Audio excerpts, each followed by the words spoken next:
Life seems back to normal in Louisiana after the worst oil spill in American history blackened the waters here in 2010. And now with normalcy comes a return of the oil companies.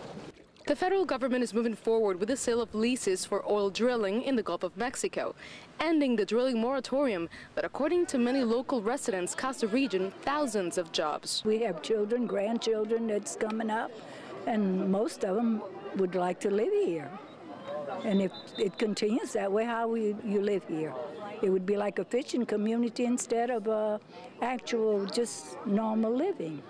The locals have endured the worst of the disaster and the policies that followed. 730,000 jobs across the U.S. were lost because of the moratorium and the after effects of that moratorium. The oil companies basically, the big ones have been able to survive just fine.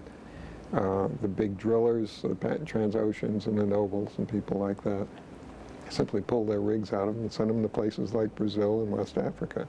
Although environmentalists are already contesting the new leases in court, plans to resume drilling are getting support from some unexpected places. 30% of the seafood produced in Louisiana comes from this town, Lafitte. And despite the environmental disaster that hit the region 2.5 years ago, many local fishermen welcome the new approved leases and future drilling. Joseph has been a Louisiana fisherman since he was a teenager. You're gonna put people to work. Put them to work, baby. Let them drill. That's people's livelihood, drilling. Instead of sitting down at the house, they could be working. Everybody's excited about the oil field leases because when this goes down, you need a place to fall back on. And oil field creates jobs. All these little boats you see running, servicing the oil field, they drive those boats when shrimping's bad.